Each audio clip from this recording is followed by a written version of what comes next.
new dimension of power and pace was on show in the former Formula One powerboats, and they thrilled the large crowd with their racing. The two 15-lap heats were won convincingly, the first by Paul Jorgensen driving Gold Coast Bulletin, and the second by Craig Bailey, who lapped all of the other competitors. These two should have a great battle in the final tomorrow. The qualifying for the ladies' jump event was close, with the surprise packet being local skier Leslie Puxty, who jumped her way into 4th place and a spot in tomorrow's final. The biggest leap of the day was by favourite Karen Neville, who jumped 36 metres on her final leap. Lisa Simoneau of the United States was second with a jump of 35.7 metres, and Jodie Skipper was just behind in 3rd place with a leap of 35.4 metres. The men attacked the ramp as if there was no tomorrow, and the distances were excellent. Mike Shalander held the lead all day with a leap of 55.6 metres, just ahead of defending Aussie champion Jeff Carrington, who jumped 55.2 metres. Just behind those two was Bruce Neville, who snapped a 55-metre leap to put some pressure on all the other competitors. But on the second last set of the day, Darryl Moore leapt a huge 55.8 metres to be the leading qualifier for the big final tomorrow.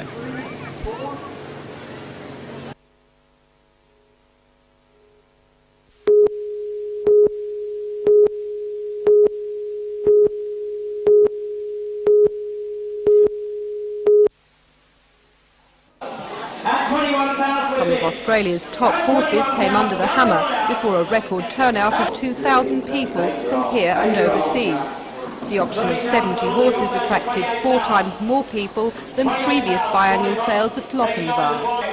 Grand Prix dressage horse Rivoli Majestic, a superb black gelding, fetched $45,000. The 10-year-old Australian stock horse was bought by a Japanese show jumper as a surprise gift for his wife. I think it is a fair price for Australian standards. It's certainly made Australian history, and I think from now on the Grand Prix horses are going to probably bring a lot more money still, the genuine good Grand Prix horses. There's so few of them, and they're such a very good buy, I think.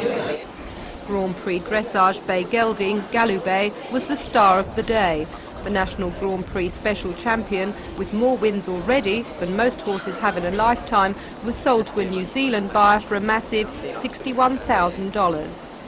Also bringing top prices were mares, including Regal Ebony, a spectacular black mare who fetched $21,000.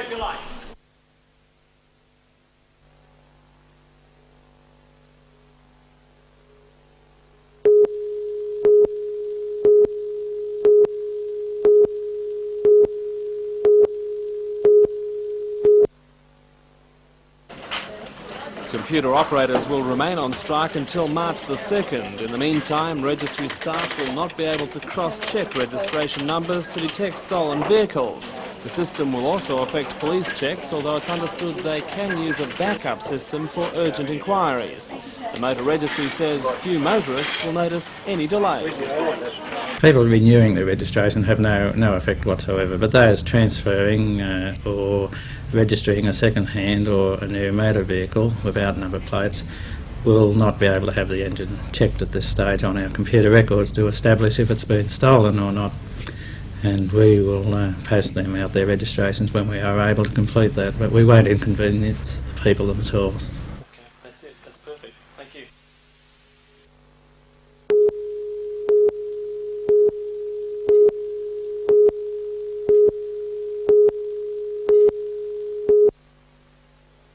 .43-year-old Richard Hare was last seen in his company van, taking the money to a security firm at Weston near Cessnock. With fears for his safety, police launched a massive air and ground search. He was finally traced to Weston.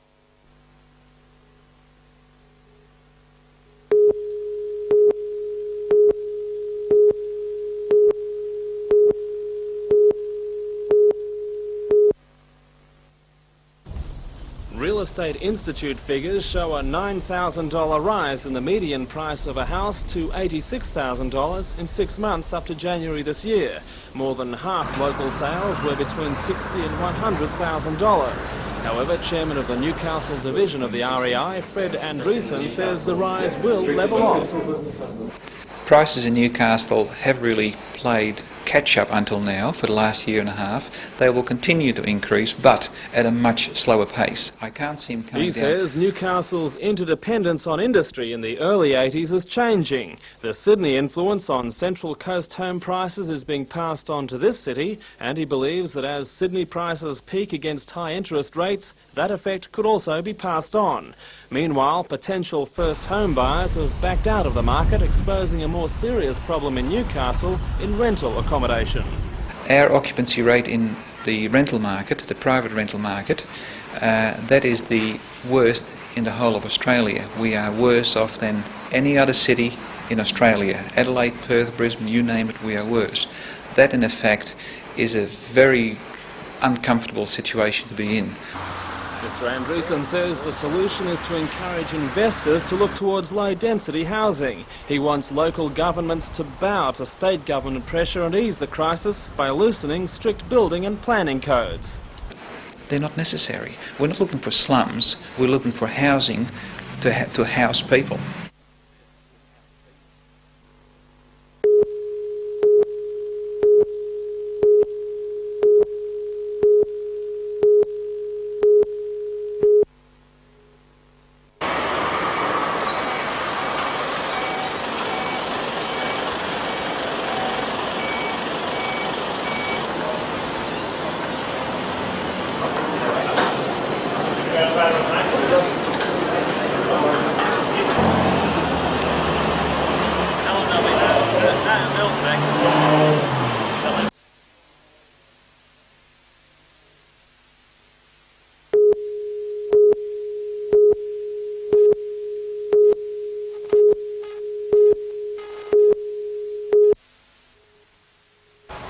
According to Janet McLean, Vice President of the New South Wales Teachers Federation, all schools in the region were participating.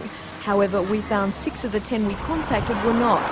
Katara and Newcastle High Schools and Katara South Primary instead decided to use their next P&C meeting as their avenue to inform parents of changes. Those schools taking part in today's protest included Belmont and Whitebridge High Schools and Hamilton Primary. However, all 3 were expecting a low-key response. Janet McLean later said she was surprised most schools in the region had nothing planned, but denied the day was a fizzer. Jodie McKay reporting for NBN News.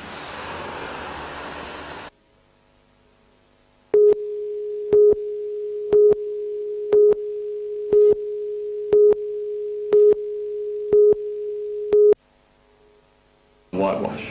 No, it's the past few months have been turbulent for Mayor Callaghan. She and the ALP-dominated Cessnock Council have fought the state government over road funding, BW trucks and the siting of a jail in the area. Then there was the long-running garbage dispute, still not fully resolved. That prompted a visit by a senior official from the Department of Local Government. According to Marie Callaghan, he left saying there would be no further investigation. However, this afternoon, David Hay announced an inquiry would in fact be held to examine and report on the capacity of local government services in the city of Cessnock to meet rapidly changing social and economic circumstances. That announcement has been slammed by Mayor Callaghan, who says it is a thinly disguised attack on the council. It's a witch hunt, purely and completely. It's simply a smoke screen for an attempt by the Liberal government to put down a very, very successful Labor government. Why is this? Why do you believe that it's happening? Because we've been too successful. In the past 6 months we've approved $500 million in developments in this area, resulting in excess of 2,000 jobs. Do you believe then that this will lead to a sacking of the council? No, if the Liberals get their way, of course it will. Of course it will.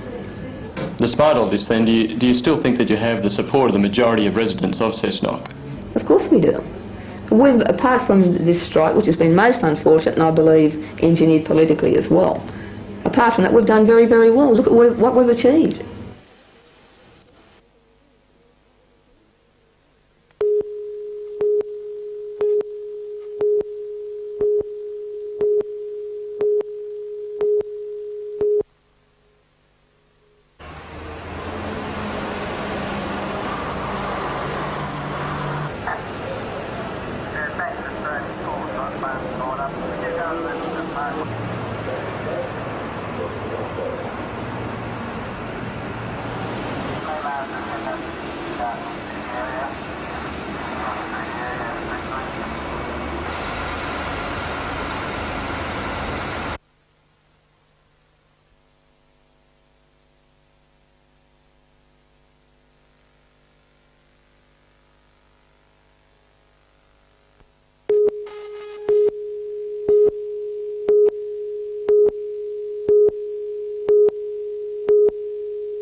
I'll take mine off too.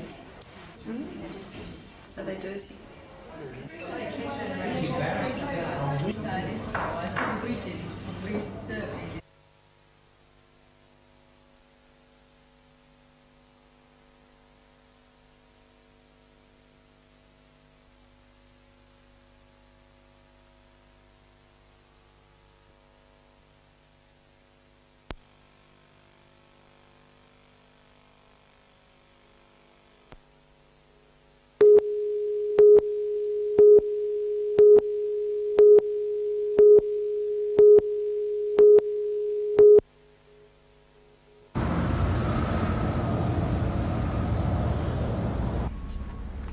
Nice to see you again, Scott. Just come over here and we'll get you undressed and just slip your shirt off for us. Well, how have you been since I last saw you? Not too bad. Okay, Keeping well, just if you can just give me the... Okay, could you turn round for me now?